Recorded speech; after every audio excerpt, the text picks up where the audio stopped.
Okay, so I'm out in my garage again, and I have one of those motors connected. It's a KDE5215 kV motor, and I will try to see if I can get similar performance to what they have in the table here. I mean, you have to take this one with a grain of salt, because I think the current to measure here is probably the input current and not the phase current. And secondly, when you look at the specification that they have here, I think they also specify they should have this so-called motor timing. So when it comes to the RPMs for a given voltage, then it may or may not be with some field weakening, because having some timing advanced on a regular motor will either be at the point where you have at the optimal torque, or below it, or above it. And if you're above it in timing, then you will have some field weakening effectively, and then it will get a bit more RPM at the cost of some efficiency. But let's see what we get. I haven't actually tried this before, so this will be my first time trying this setup. And to show what we have here is the 6S configuration. So I have 3 cell batteries connected in series on the floor, and I have this 18-inch prop. And I think what we'll try to aim for is to get the thing where they have 100% throttle here, which I don't have a way to measure thrust now, but I think the thrust and the power should be quite proportional to the RPM, if we assume that we have the same amount of ground effect and everything that they had in their test. So 8,400 RPM is something that we will be aiming for in this test. And according to this sheet, they would have power, so we should have 1.9 kilowatts thereabout. So let's see, we are connected, and we are using firmware 6 beta 49. So this is with the MX Lemming observer, and hopefully we don't have to do any gain tuning. I mean, it doesn't react to the gain, so we won't have to do that for sure. But hopefully it will also track the flux linkage properly now, because we also have the flux linkage observer embedded. So even if we get into a bit of saturation, we should not lose too much angle accuracy because of that. So also go back down here, we can see in the specification that they write 72 amps here. So we'll start with the default 60 amps and see what we get. If they would write 40 amps, for example, then I probably would have to decrease it a bit to not get any problems.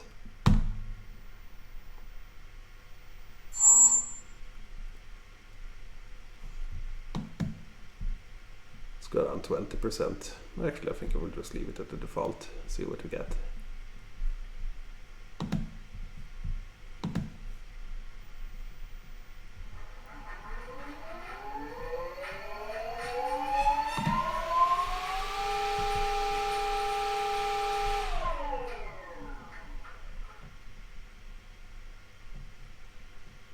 All right.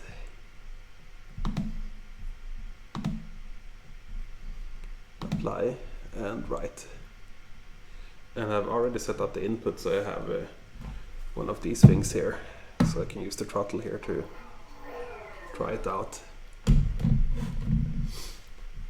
So let's go to the real-time data and switch on the sampling and see what we get. This is the first time I give it throttle when it's stuck like this to the thickness cleaner, so I will be a bit careful at first.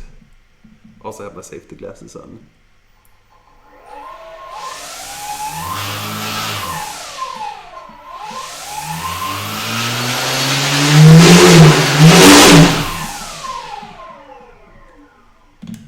Yeah, that's vibrating quite a bit.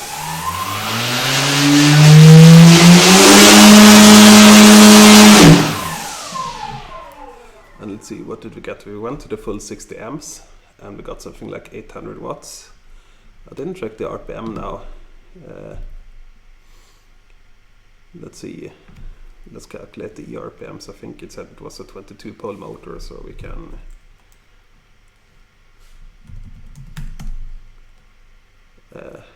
let's see, then we should have what did it say, 8,400 times 11, so it should be something at 92,000 ERPM. I think it was a 22 pole motor.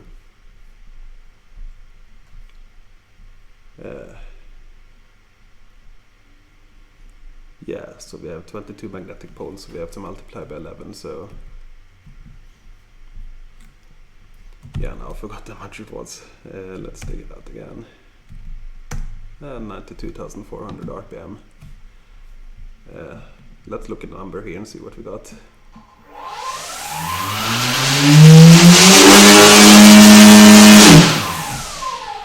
70,000 RPM.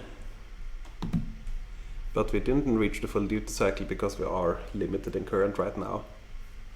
Good thing at least is that we seem to be stable with the tracking and everything. So let's increase the current limit to 90 amps. Maybe that's a bit, no, let's go for 90 amps, see what happens.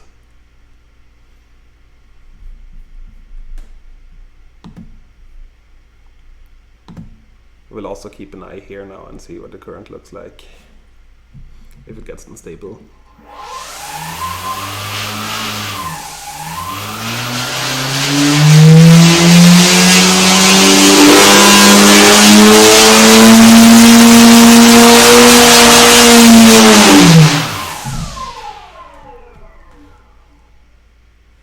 Yeah, it looks good. But it is a bit scary sitting here. Maybe I will find a sheet of glass and so and put between me and the propeller. Let me pause the recording. I didn't find anything, but I think it's not so bad because I think it's the thickness planar that is kind of vibrating. At least I have some hearing protection now. So let's give it full throttle and see what happens.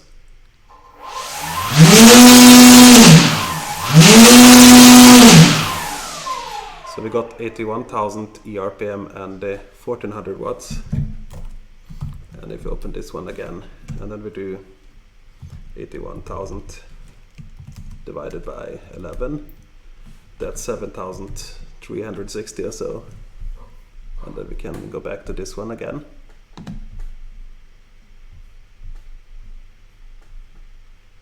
Yeah, so somewhere in between here we are, and I think the power, actually I think we had less power than that. Let's check that again, how much power we had.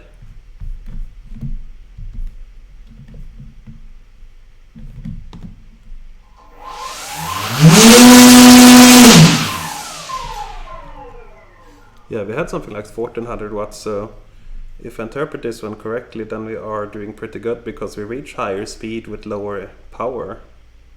So if that is correct and everything else is the same, then we should be a bit more efficient than they were in this test. But we want to reach this number, so we can start by, before doing any field weakening or so, then I will try some MTPA because that can also give us a bit of extra RPM. But I don't think it will give much in this motor because we don't have that much difference in D and Q axis inductance. So go to IQ measured.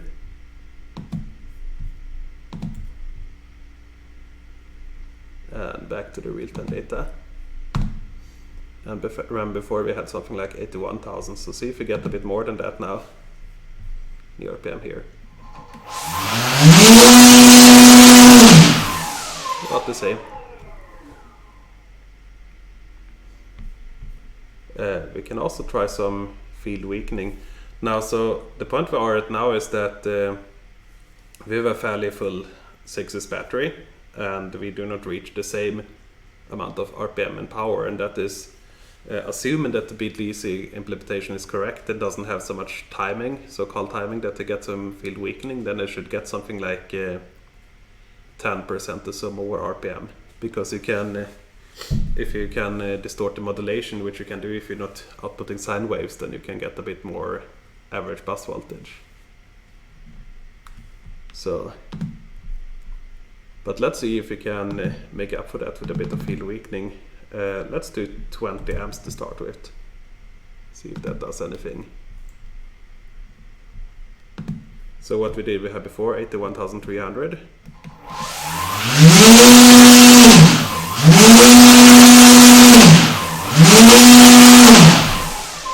went down a bit, so it looks like we cannot reach much more unless I miss trying something.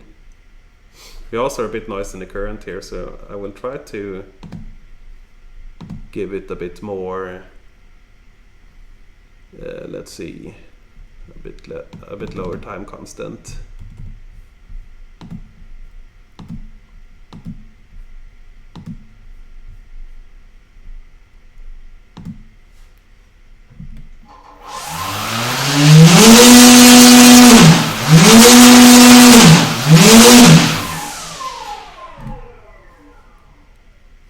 And there we got the DRV fault. Yeah, maybe this is pushing it a bit with the field weakening and everything. But we were close to 90 amps.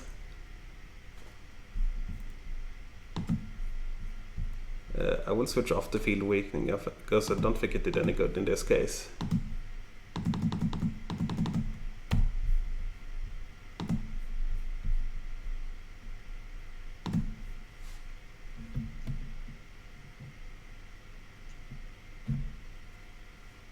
Something is not working anymore.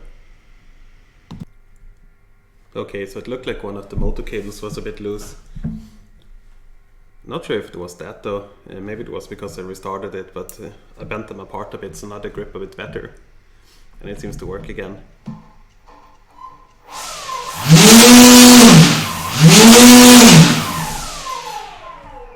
So it looks like we are a bit unstable in the regulation at the top here as well, so maybe we are pushing, or most probably we are pushing both a bit into saturation, so I will try to decrease the inductance a bit and see if that makes any difference. So let's take it down to say 4 microhenry.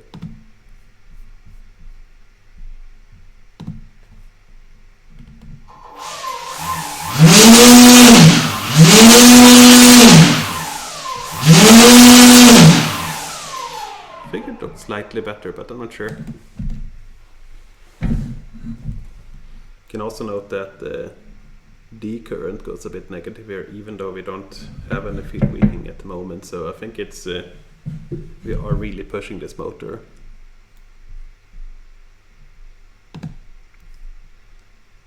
You can try to do 100 amps and say do 10 amps field weakening current.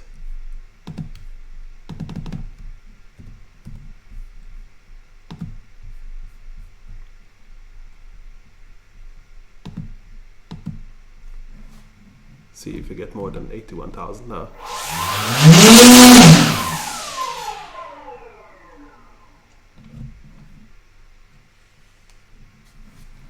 We got the DRV fault again. Okay, so I did the reboot and it seemed like it was gone. Not sure what went on there. Maybe one of the new state variables of the server got some problem or so. But let's try it again, see what the ERPM we get now.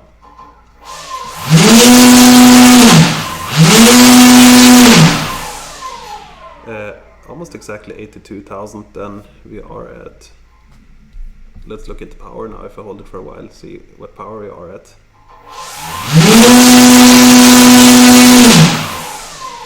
Bit less than 1500 watts, so I think it's almost the same as before, but let's just calculate it in case.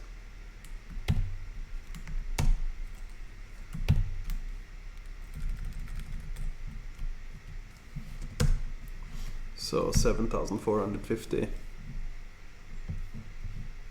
So it seems like we cannot get much closer to this value with the field loaded controller right now. But again, you can note that we are clearly above 6,800 and we are a bit lower in input power, so I think efficiency wise we are doing pretty good. I will go and grab a 12 cell battery and see if we can do a bit more power with that. Okay, so I'm back with a 12 cell battery. I think what happened before is that we probably shouldn't have run field weakening on a motor that is this small when we are so close to pushing it to the limits and it has low inductance. It takes a bit of a different code pair when we use field weakening. So let's connect first. And then let's turn the field weakening off. And we can also measure resistance and inductance again now that we have 12 cells.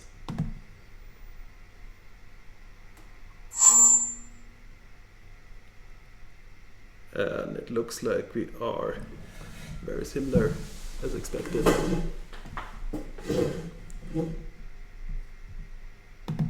So let's apply that, and I will keep the inductance as it was measured now.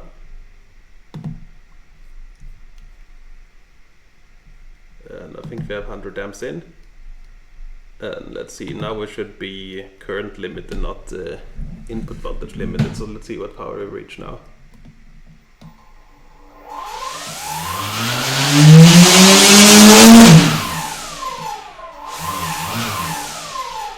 We got amps over current.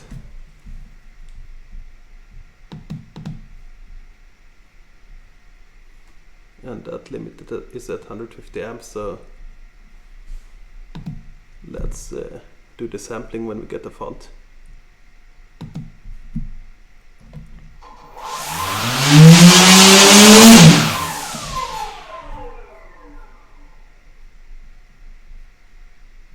And we got the fault, and let's zoom in a bit, see what happened there.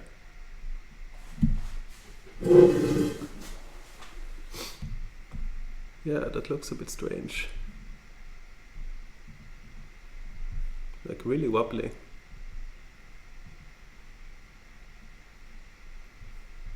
Let's try to decrease the inductance a bit and see if it behaves the same.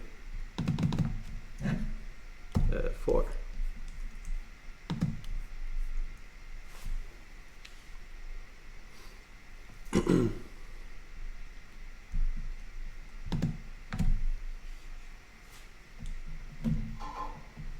I will also set the activate the trigger so we can get the fault again.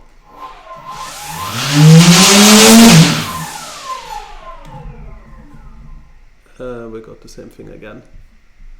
I think also now when I did apply, no, I did have the 500 microseconds. Yeah, that's interesting.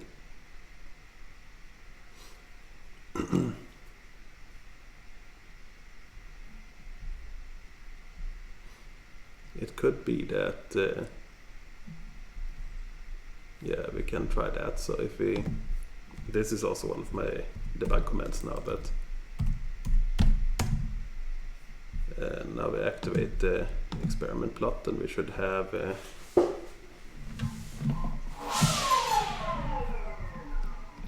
I forgot to set the time, so let's do 30 seconds. And then if we do graph 3, then we can see the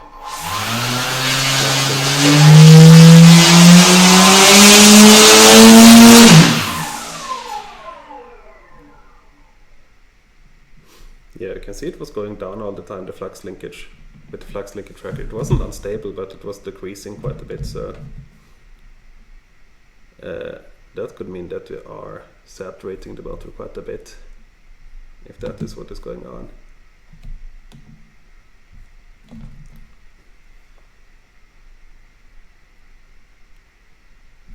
Let's see, let's do 90 amps.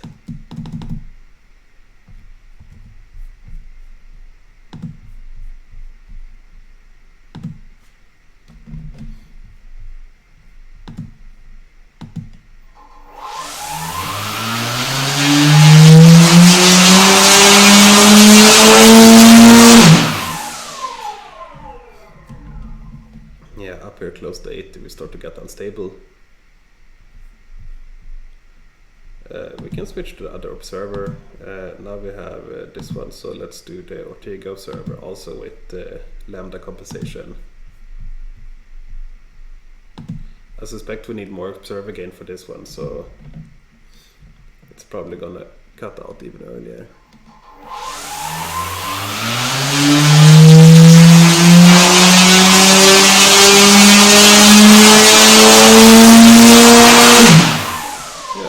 Same current actually, so they do behave quite similar. We can also try without the flux linkage tracking. My guess is that this will be the same or probably worse.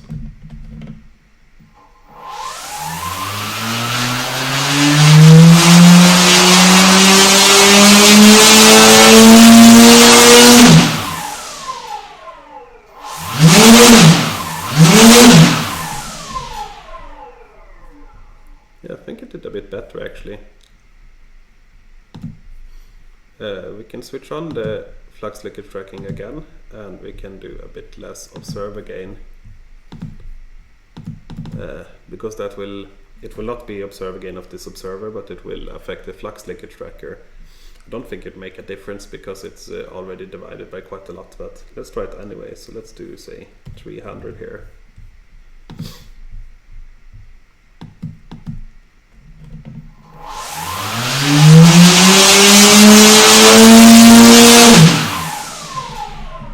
Yeah, we are getting a stable up here. I could try decreasing, or I could try switching off MTPA, maybe that is messing a bit with it.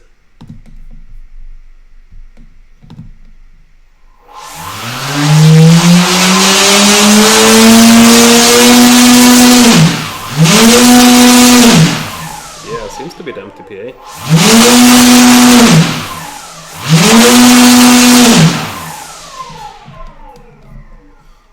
I think I remember something else now, and that feels a bit stupid. So I think we have, yeah, so we have 100,000 ERPM limit, and we start the limit at 80% of that RPM. So that's why it refuses to go higher than that. So let's set it to 150,000 so we're not affected by this limit and see what we get.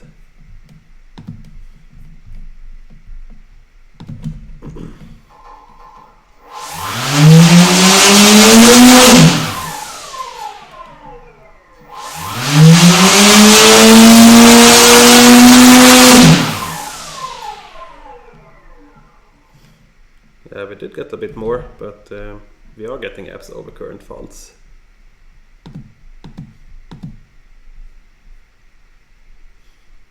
Yeah, what else is there to try? You can also print the fault code, see if you see anything around it that happened. Yeah, this is what it looks like. And we can also do a plot again of the fault, see if it looks the same wobbly as before.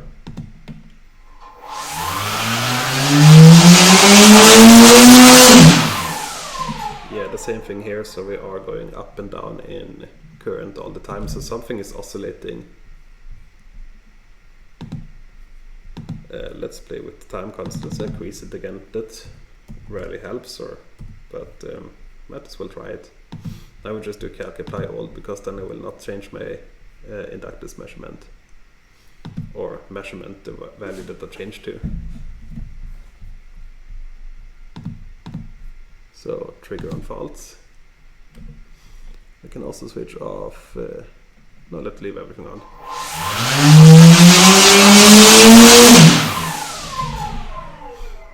Yeah, I think it's wobbling even more now. We could try decreasing it a bit. I don't think we should go down less than that, because at some point we cannot make the current controller any faster, because we will have too much latency between the iterations, and then it will become unstable because of that. But let's try carefully like this and see what it looks like.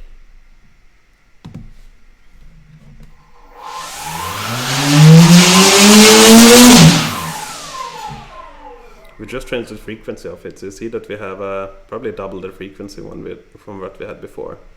But as we get close to 100 amps, we're starting to oscillate with the current control.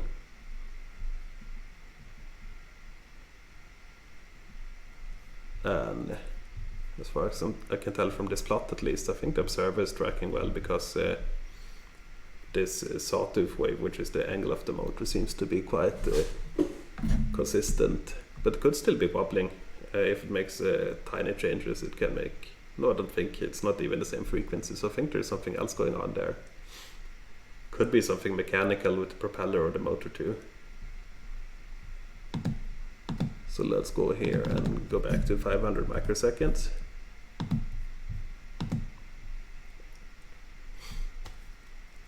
What else can we try? Could try decreasing, or I can set this one to 0. That will affect how the inductance kind of adjustment made in the observer based on the saliency.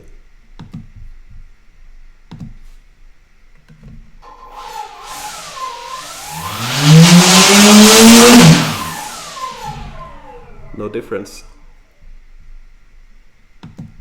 And if I just apply all the measured values again, let's keep the gain, because I don't think that will make a difference. And I will try to pay attention to the shape here again. So we have 100 here, and then it starts to wobble like this.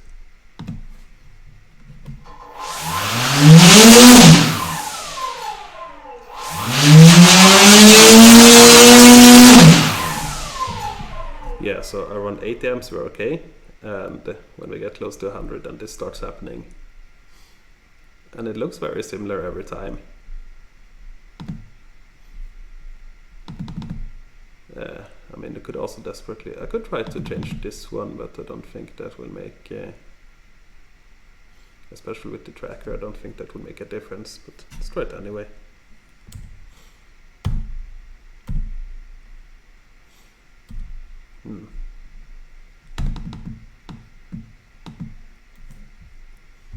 Okay, looks like something froze.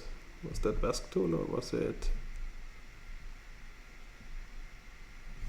Yeah, VESC tool is not doing good today.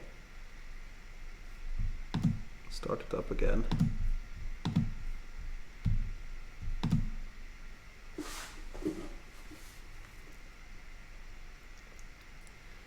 Yeah, I think I had the mode comparison tool running, and then when I set this value to 0, it will trigger a recalculation in the mode comparison tool, and then having 0 is not good.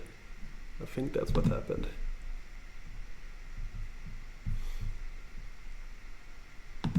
But we are up and running again.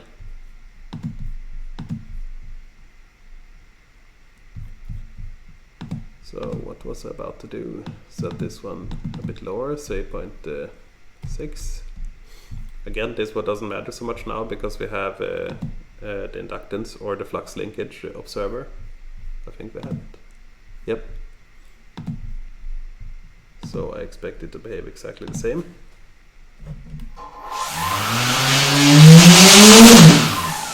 Yep.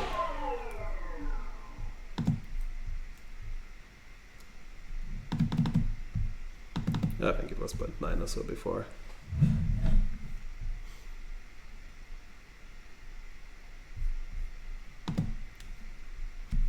Yeah, I think that's at the moment pretty much anything I can think of. That's what happens when you try to push a too small motor a lot. It will not work that well. You can also desperately try decreasing the inductance a lot and see if that does anything, if it runs at all.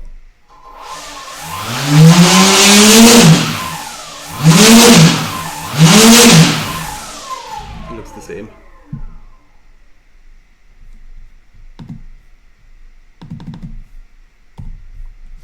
Also, I think that I notice is that I can give it full throttle.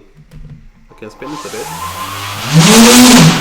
and I can give it full current, and it will go to 100 amps. But first, when we reach some a certain RPM, then it will start to not work anymore.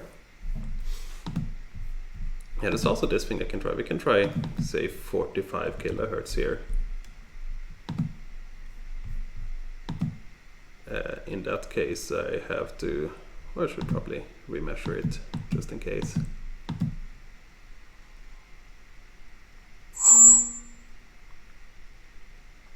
And I think the reason we got more resistance now is probably because the motor is warmer after these tests.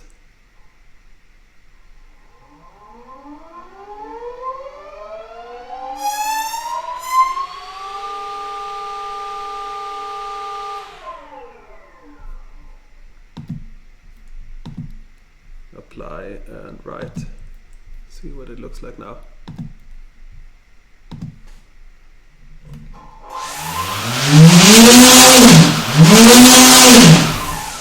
working. See what the RPM we got.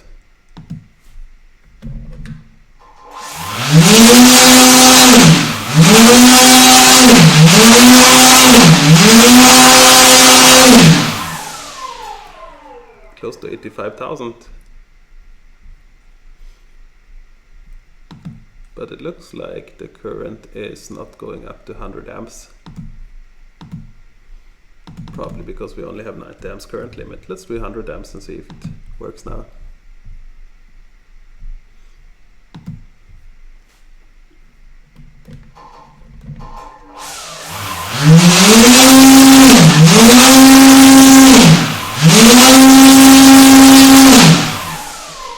So we reached 88,600 ERPM.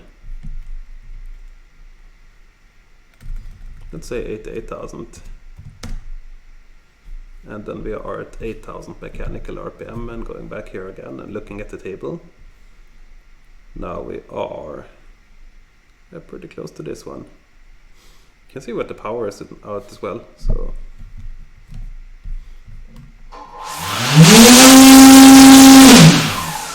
1.8 kilowatts. Should we try 110 amps? This is really pushing it, so this is probably the point at where something can break.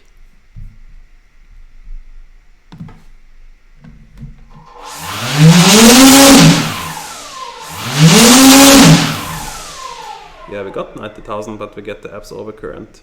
Let's see what that looks like now when we plot it.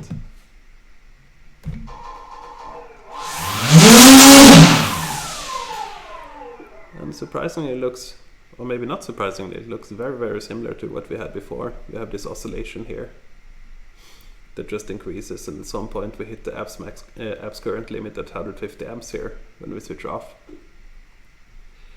That is one thing, by the way, that before, especially with the bigger VESCs like the 100-250 and the 75-300 that didn't have the DRV that would measure the voltage drop above the MOSFETs, then by default we had the slow apps current limit. It was active by default, meaning that it would not trigger instantly. And when something is wrong done, and this happens, then it will just go on for a few cycles, and then it can reach really high currents, and that is, as far as I can tell, the main reason why they would get destroyed.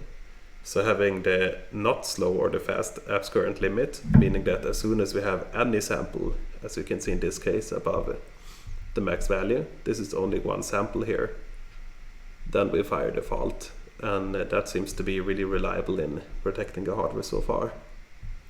I did push the 100-250 a lot with this setting. So let's see, another thing we can try.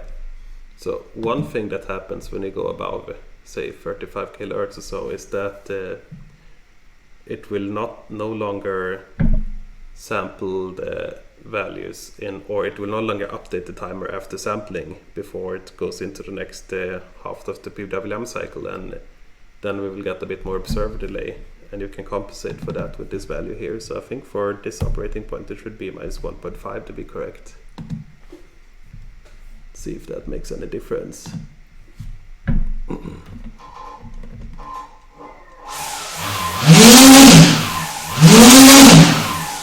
Not much difference, as expected maybe. Let's decrease the inductance and see. Do 4 microhenry. It's not starting so well. We can also tweak that now. So let's see, we can do a bit of lock time, say 0.3 seconds, and we can do like half a second ramp time. We can give it a bit of boost, but we can limit the max open loop current to say 20 amps.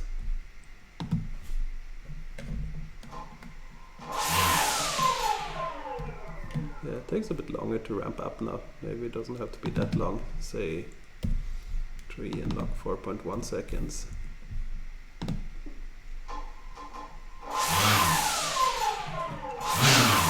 Yeah, doesn't matter. We can tweak that a bit more at some point. So let's see.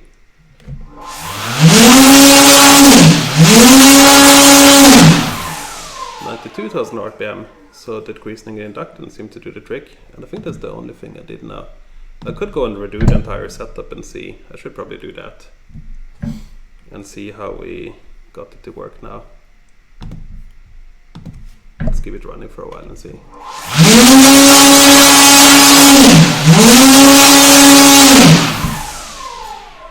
No faults get triggered, and let's see what ERPM we get.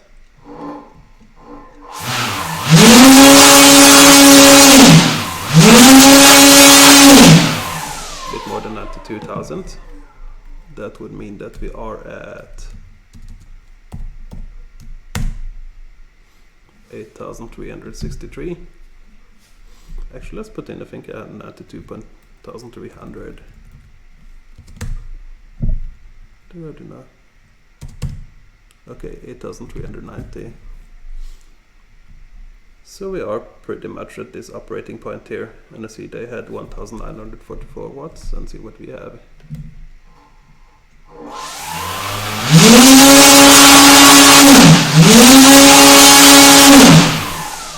We have a bit more than 2 kilowatts, so that would suggest that we are not doing as good efficiency wise, if we can go by that. Which is a good question. Could do a bit of MTPA, see if that makes any difference. I think it messed with things before.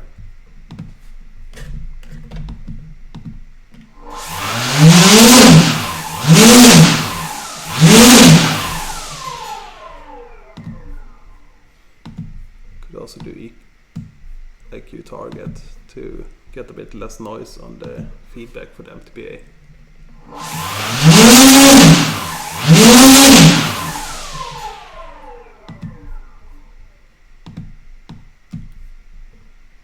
Yeah, that doesn't seem to help a lot. Let's see what happens if we do 3 microhenry here.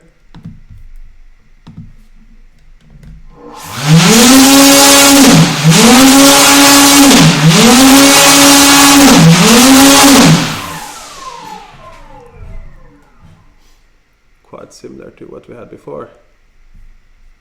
Maybe we had even more power now. And to confirm, if we go back to the 5, I think we had a bit more than 5.5. Let's go to 5 and see if we get any problems then.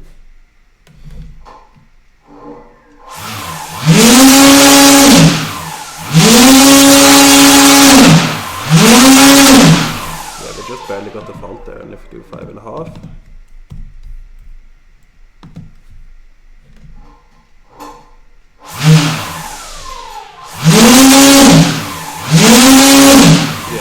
Trigger the fault much more reliably.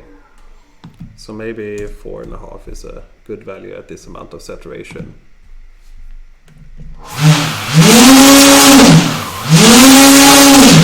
Seems to work. We can also try the different observers now that we are pushing it here. So this is with the lambda compensation. Now we can do the same one without flux linkage compensation. I will restore the startup settings. I think I did something that was worse than before. So let's go and read all the default values here and write. Yeah, that's much better.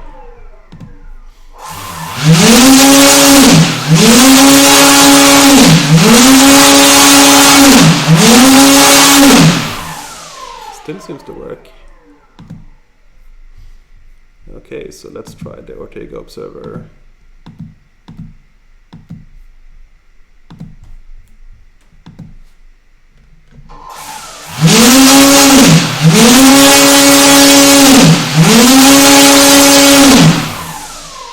Very similar. And Ortega observer with the lambda compensation.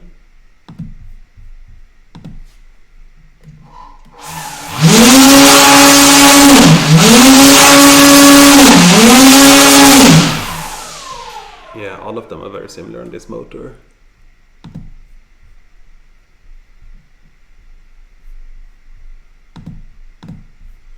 But But I'm going to stick to this one. I think this is the best combination overall. Let's set this one to the default value.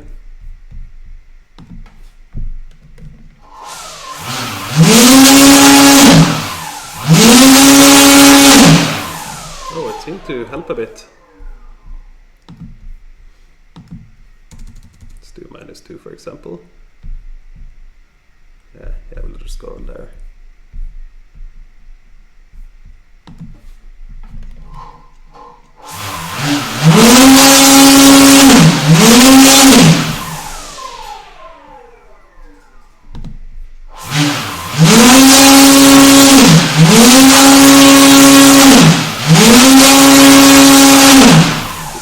Got done a bit in ERPM and in power, so this and this is in PWM cycles, so half a cycle off, that makes a measurable difference already. So, and that is because we are spinning so fast that there are not that many PWM cycles between positions on the motor. Let's try this, and let's try the default 0 vector frequency, see what happens then.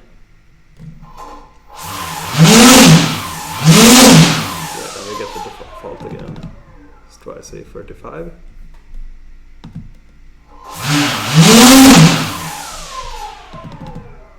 $50. You shouldn't go higher than 50 here in general, because at that point you'll start to run out of computation cycles.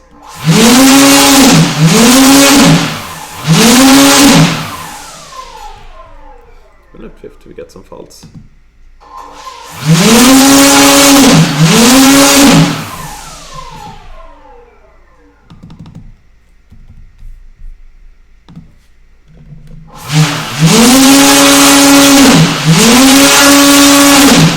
Seems like 45 is some kind of sweet spot here for this to work like that.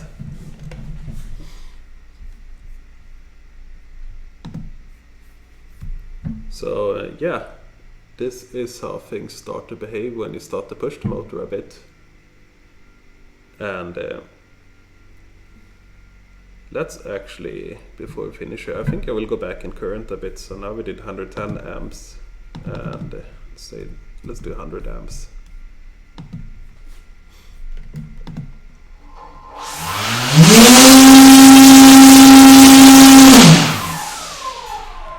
Actually, I want to try to hit one of those. Let's try to hit this point, so 6,850 RPM on the motor. And we will try to look at the power at that RPM then. Before I do that, I have to calculate what that is. So 6,850 times 11, so 75,350 is what we aim for.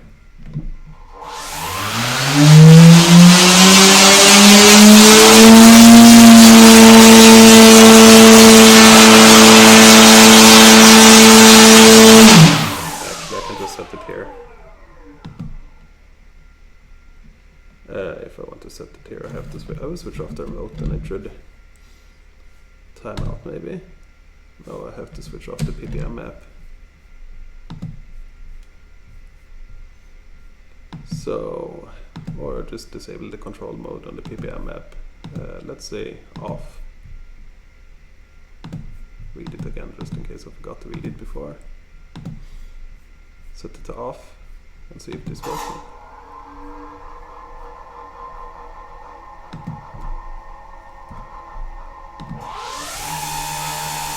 And what did we say? 75,350. And we want to look at the power at that RPM.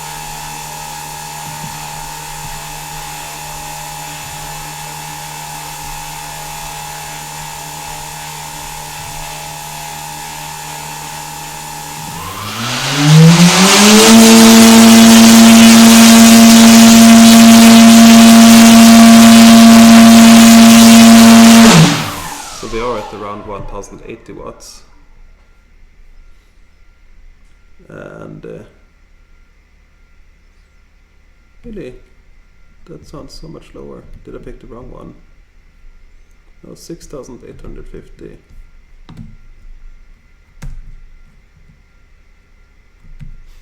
Yeah, it looks like we had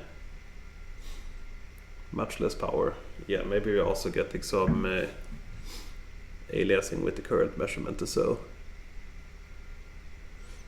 because that's substantially less power. Or maybe this propeller is actually a different one from the one I have here. I mean, I didn't order this one, so this was sent to me. So yeah, as you can see, it can be a bit tricky to try to make these comparisons, and I think every time we set up a test it can also differ a bit. And I can also imagine that the ground effect, meaning that when I have the propeller close to the ground, it kind of builds an air cushion around, below it, and that can affect how much RPM and power you get in one test to another, depending on how close you are and everything. So yeah, that's playing with this motor a bit. Hopefully that was useful.